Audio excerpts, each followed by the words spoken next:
Assalamualaikum warahmatullahi wabarakatuh. Halo teman-teman, di video kali ini kita akan membahas latihan soal TKP CPNS 2023 dan video ini video yang ke-37. Oke, soal yang pertama.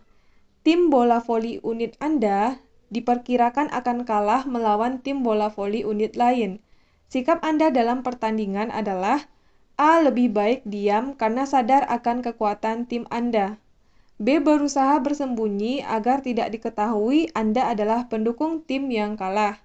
C. Tetap memberikan dukungan dengan penuh semangat. D. Jika tim Anda kalah, tidak mengapa, toh sudah diperkirakan akan kalah. E. Memberikan dukungan karena malu dianggap tidak setia kawan. Kasus nomor 1, ketika tim bola voli kita diperkirakan akan kalah melawan tim bola voli unit lain, bagaimana sikap kita dalam pertandingan? Di antara kelima pilihan ini, pilihan yang punya poin paling tinggi adalah pilihan C, yaitu tetap memberikan dukungan dengan penuh semangat. Sedangkan pilihan E, memberikan dukungan karena malu dianggap tidak setia kawan, poinnya 4, dan yang paling rendah poinnya adalah pilihan B, berusaha bersembunyi agar tidak diketahui Anda adalah pendukung tim yang kalah. Jadi, soal nomor 1 jawabannya adalah pilihan C, tetap memberikan dukungan dengan penuh semangat.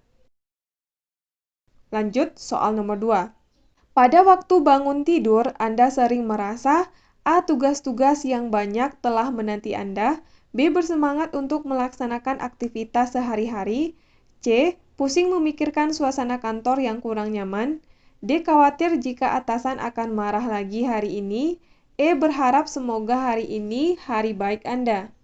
Ketika bangun tidur, apa yang kita rasakan? Di antara kelima pilihan ini, yang paling tinggi poinnya adalah pilihan B, bersemangat untuk melaksanakan aktivitas sehari-hari. Sedangkan pilihan E, berharap semoga hari ini hari baik Anda, poinnya 4, dan yang paling rendah poinnya adalah pilihan A, tugas-tugas yang banyak telah menanti Anda. Jadi, soal nomor 2 jawabannya adalah B, bersemangat untuk melaksanakan aktivitas sehari-hari. Lanjut soal nomor 3. Pada saat Anda harus menyelesaikan suatu persoalan, biasanya pikiran Anda A. Tetap berpusat pada persoalan jika gangguan relatif kecil dan tidak berarti. B. Mudah beralih pada hal lain karena gangguan yang sedikit saja. C. Terpusat pada hal yang harus dipecahkan apapun gangguannya. D. Mudah beralih tanpa sebab. E. Mudah beralih pada hal lain karena sebab yang sangat mengganggu. Ketika kita harus menyelesaikan suatu persoalan, biasanya bagaimana pikiran kita di kondisi tersebut. Di antara kelima pilihan ini, yang punya poin paling tinggi adalah pilihan C, terpusat pada hal yang harus dipecahkan apapun gangguannya. Artinya kita fokus terhadap sesuatu. Jika kita melakukan sesuatu, kita fokus mengerjakannya. Sedangkan poin 4 terdapat pada pilihan A, tetap berpusat pada persoalan jika gangguan relatif kecil dan tidak berarti. Sedangkan yang paling rendah poinnya adalah pilihan D, mudah beralih tanpa sebab. Jadi, soal nomor 3 jawabannya adalah C, terpusat pada hal yang harus dipecahkan apapun gangguannya. Lanjut soal nomor 4. Ketika Anda sedang naik sepeda motor di jalan yang mendekati kantor, Anda melihat kepala kantor sedang berjalan kaki. Maka Anda A. Mengurangi kecepatan sambil mengucapkan salam, B. Berhenti dan meminta izin untuk mendahului, C. Berhenti sambil menawari untuk membonceng, D. Melewatinya begitu saja karena malu, E. Mengurangi kecepatan sambil minta izin mendahului. Ketika kita sedang naik motor di jalan yang mendekati kantor dan kita melihat ada kepala kantor yang sedang berjalan kaki, apa yang akan kita lakukan? Di situasi ini, yang paling tepat kita lakukan adalah pilihan C, yaitu berhenti sambil menawari untuk membonceng. Sedangkan pilihan B, poinnya adalah 4, berhenti dan meminta izin untuk mendahului. Sedangkan pilihan D, poinnya terendah, yaitu melewatinya begitu saja karena malu. Jadi, soal nomor 4 jawabannya adalah C, berhenti sambil menawari untuk membonceng. Lanjut soal nomor 5. Anda dituduh dan dimarahi oleh ketua kelompok Anda, sedangkan tuduhan itu tidak sesuai dengan keadaan yang sebenarnya. Anda akan A. Menanggapi pertanyaan dari siapapun tentang isu itu, B. Mencari penyebar isu tersebut dan memarahinya, C. Membiarkan saja isu itu berkembang, toh nanti berhenti sendiri, D. Menerangkan bagaimana keadaan yang sesungguhnya, E. Menceritakan pada teman dekat.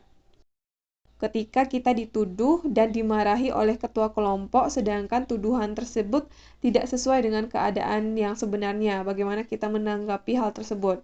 Di antara kelima pilihan ini, jawaban yang paling tepat adalah pilihan D, menerangkan bagaimana keadaan yang sesungguhnya. Sedangkan pilihan E, poinnya adalah 4, menceritakan pada teman dekat.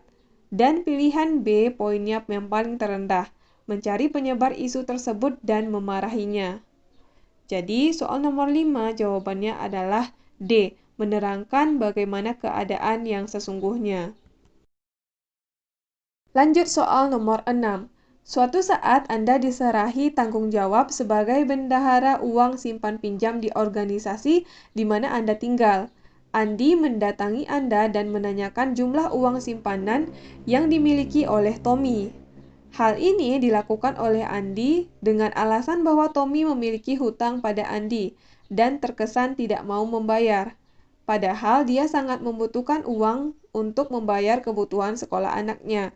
Sikap Anda ketika menghadapi Andi adalah A. Mencoba menasehati Tommy untuk membayar hutangnya kepada Andi tanpa memberitahukan jumlah uangnya kepada Andi. B. Memberikan gambaran tentang keuangan Tommy tanpa menyebutkan jumlah.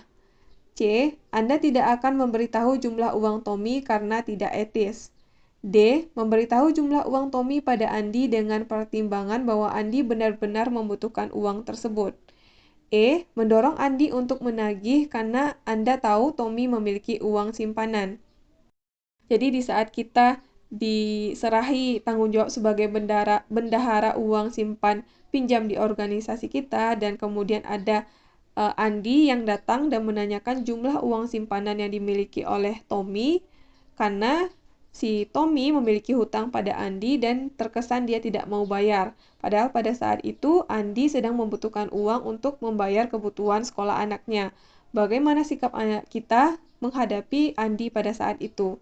Di antara kelima pilihan ini, pilihan yang punya poin paling tinggi adalah pilihan A, yaitu mencoba menasehati Tommy untuk membayar hutangnya kepada Andi tanpa memberitahukan jumlah uangnya kepada Andi. Sedangkan poin 4 terdapat pada pilihan C.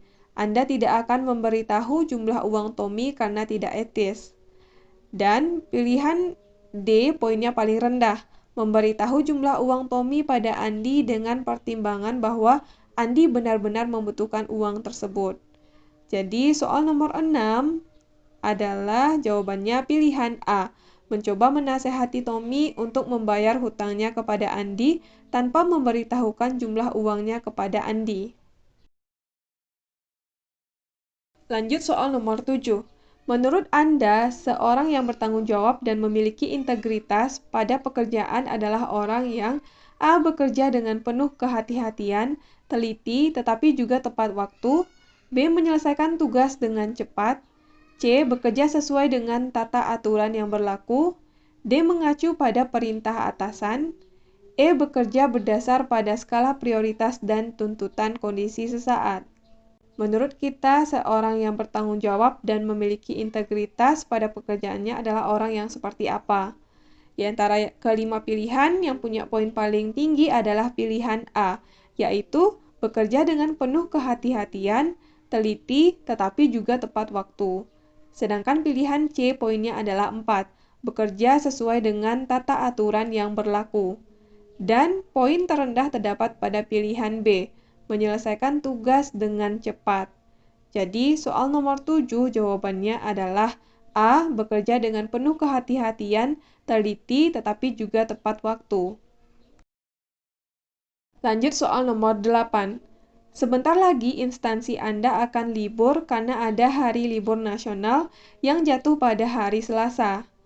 Sudah menjadi kebiasaan umum di sebuah instansi pemerintahan tempat Anda bekerja untuk melakukan bolos massal di hari Senin dengan alasan Hari Kejepit Nasional.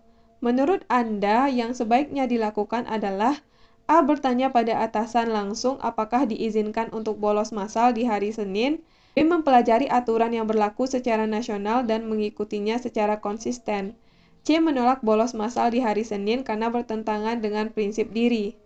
D. Masuk setengah hari di hari Senin jika kantor sepi maka tidak melanjutkan kerja dan memutuskan untuk pulang. E. Mengikuti kebiasaan umum untuk bolos massal di hari Senin untuk menjaga toleransi dengan rekan kerja yang lain. Jadi soal nomor 8, pada hari Selasa merupakan hari libur nasional dan sudah menjadi kebiasaan di instansi tempat kita bekerja untuk bolos massal di hari Seninnya dengan alasan Hari Kejepit Nasional. Menurut kita bagaimana hal tersebut? Di antara kelima pilihan yang tepat dilakukan adalah pilihan C, yaitu menolak bolos massal di hari Senin karena bertentangan dengan prinsip diri. Sedangkan pilihan B, mempelajari aturan yang berlaku secara nasional dan mengikutinya secara konsisten, poinnya adalah 4, dan yang paling rendah poinnya adalah pilihan E, mengikuti kebiasaan umum untuk bolos massal di hari Senin, untuk menjaga toleransi dengan rekan kerja yang lain. Jadi soal nomor 8 jawabannya adalah C, menolak bolos massal di hari Senin karena bertentangan dengan prinsip diri. Lanjut soal nomor 9. Pilihlah salah satu yang paling umum dengan apa yang Anda lakukan saat bekerja. A. Anda bekerja sesuai dengan apa yang ditargetkan pada Anda. B. Anda bekerja datang dan pulang tepat waktu sesuai dengan jam kerja Anda. C. Bersemangat justru ketika menghadapi kesulitan saat bekerja. D. Anda menjadi kurang produktif apabila mengalami hambatan saat bekerja. E. Anda melakukan negosiasi apabila target yang diberikan terlalu tinggi bagi Anda. Soal nomor 9 menanyakan adalah hal yang paling umum dengan apa yang kita lakukan saat bekerja. Pilihlah salah satu hal paling umum dengan apa yang kita lakukan saat kita bekerja. Di antara kelima pilihan ini yang punya poin paling tinggi adalah pilihan A, yaitu Anda bekerja sesuai dengan apa yang ditargetkan pada Anda.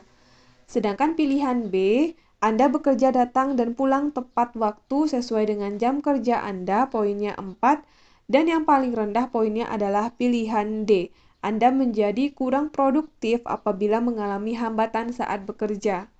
Jadi, soal nomor 9 jawabannya adalah A, Anda bekerja sesuai dengan apa yang ditargetkan pada Anda. Lanjut soal nomor 10. Orang tua Anda tiba-tiba mengalami kesulitan untuk membayar uang SPP selama beberapa bulan ini. Sikap Anda, A. Mengatakan pada guru bahwa orang tua Anda mengalami kesulitan ekonomi. B. Berhenti sekolah sementara sampai uang SPP terbayarkan. C. Kecewa karena orang tua tidak dapat memenuhi kebutuhan Anda. D. Mohon dispensasi menunda pembayaran. E. Mencari pinjaman dan meminta orang tua menggantinya kembali lagi. Ya, jika orang tua kita tiba-tiba mengalami kesulitan untuk membayar uang SPP beberapa bulan, maka sikap kita yang paling tepat untuk soal nomor 10 adalah pilihan D. Mohon dispensasi menunda pembayaran. Sedangkan pilihan E, mencari pinjaman dan meminta orang tua menggantinya kembali lagi, poinnya 4, dan yang paling rendah poinnya adalah pilihan A, mengatakan pada guru bahwa orang tua Anda mengalami kesulitan ekonomi. Jadi soal nomor 10 jawabannya adalah D, mohon dispensasi menunda pembayaran. Oke teman-teman, kita udah selesai bahas 10 soal.